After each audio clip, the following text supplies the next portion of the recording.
This is the Tikka T3x Tac A1.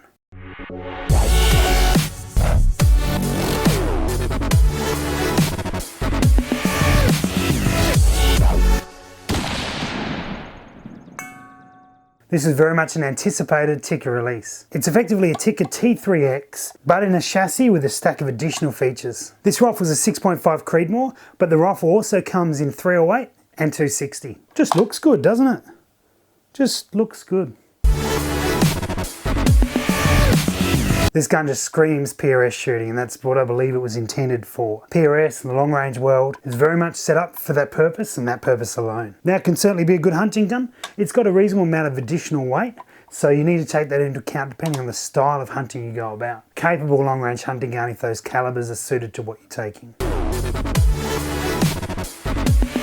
As for features, there's a lot of them, so we'll start at the front. It comes with a Seiko style muzzle brake that is threaded on there, but allows you to time it by clamping down at whatever point you want it to lock down to. So you can time it to get it right, but it is still threaded, so it maintains that strength to stay onto the barrel. It's got 3 ports at 90 degrees. It's got this little screw here, and that's for a heat shield, but that probably wouldn't work with this particular gun. It does with some of the other Varmint series rifles. It's a 24-inch barrel on this one, and these ones come with a 1 in 8 twist. The 308 comes in a 1 in 10, and the 260 is also a 1 in 8. Coming through the Forend is an M-lock on the side and the bottom, and then a straight Picatinny rail the whole way through on the top. Now this feels really quite strong, but it doesn't carry too much weight through that. It's quite hollowed out with the M-lock style design. I've currently got a rail on the bottom there for a bipod, also a quick release mount on the side as well. Good thing about a Forend like this, if you've got a bastard of a match director and they make you shoot on the canted position, what we call a raccoon position, you can put another rail on the side, put your bipod across the side, and you can shoot 90 degrees if you have to for some stupid reason. We'll come back through to the action now. Pretty familiar with the T3X action, nothing out of the ordinary there. The rail on top is a 0 MOA rail. It takes the Seiko style magazines, which are a double stack magazine. Still a 10 rounder though. They double stack into a single feed. The mag release is quite comfortable from either side. On that side and on that side, easy to get out. And also, magazine's quite easy to get in. The bolt knob's enlarged, so it's quite a comfortable cycle through. It's also got a bit of a different safety on this one. Make sure the gun is clear. Fine there. And close it up there. Now your normal safety come down here, that's going to lock the bolt. But you've got this little lever here, which is actually going to allow you to release the bolt, but still safe. And then of course, open.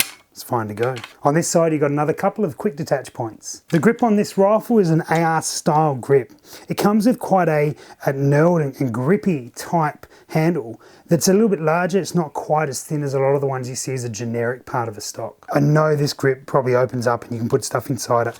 I just haven't been able to open it up. Maybe it's idiot proof. That'd explain it. Through to the rear stock of the rifle. Again, it's an AR style design, so if you don't like this one, you can take it off and put a new one back on. There's adjustment here for the cheek. I've got it set quite high. I can push that down as well, or set it to whichever height suits me best. Again, on both sides here, actually, you've got another quick release point. Sling points are everywhere. There, and there. You can move this one around. There's a Picatinny rail down to the bottom for a monopod or some of the device on the back there. The recoil pad is adjustable. It can slide up or down depending on where your shoulder sits. It also comes with a number of inserts, so you can pad that out and adjust your length of pull. There's 2 models with this. This is the folding stock. There is another one for a fixed stock, depending on your jurisdiction and what's allowed. One of the benefits of this folder is you can actually still get the bolt out without having to fold the stock. So I can pull the bolt release, the bolt comes back, grab the front out and slide it out quite well. Put it back in, push it back, close her up, away you go. The button for the folder is on the back here. You push that, spin it around, and it will lock into place. Won't come undone. You need to push this button again to release the folder, and it will actually close up with the bolt hanging out as well. The only thing about that is you won't be able to hit the bolt release while the folder is closed. It covers it up. The trigger on this is a 2-stage adjustable trigger. You've got some play with it to be able to lighten it up a little bit, but effectively you'll take up the first stage and then it'll break on the second. It's a well-balanced rifle actually, and sort of that point there you can push into barricades and get some additional stability out of it, I think. What I love about it. There's a lot to like about the Tikka. It feels good. It shoots well. The ergonomics of it, well, at least for me, are right. I mean, I can adjust it as I need to with the adjustment in here, but it comes up really cleanly, and I brought that cheek piece right up to where I would normally comfortably have it. I found it cycles really well, as most Tikkas will. Mag changes are quick, mag drops out mag changes are quick, mag drops out by itself, and you get another one in there really quickly after a little bit of practice. Now, I did say before it shoots well and we have shot it. We've taken this one out to about 1,300 meters so far, and that's just with factory ammo. It's doing quite well, it's doing really well, and I have no doubt that with a bit of load development, you'll be able to get this thing shooting down to a quarter without any hassles at all. I've certainly had others that we shoot with who have been able to achieve that with their guns.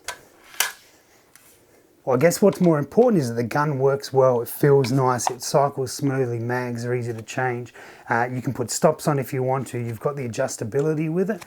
The brake is really good on this one, and it's just a comfortable, nice fitting gun. Nothing's perfect. I haven't met a gun that's perfect yet, and this one's no exception.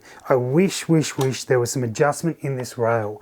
20 MOA at least, 30 would have been great, but I think as a PRS build, it should come out of the box with at least 20 MOA rail on it. You're always going to want to have the ability to make the most of the elevation that your scope has, and the scopes that we use have a lot of elevation. And if the rail is flat, you're not going to be able to utilise as much of that as you can without making up for it in a significant manner with the rings that you get.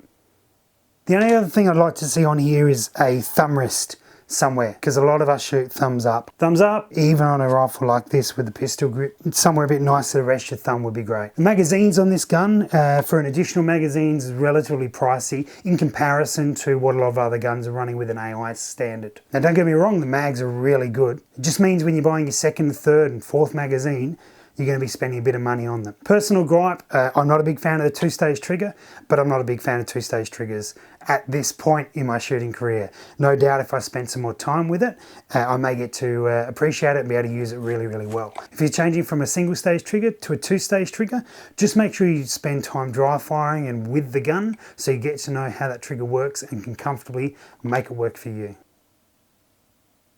No, I have no idea what I'm doing.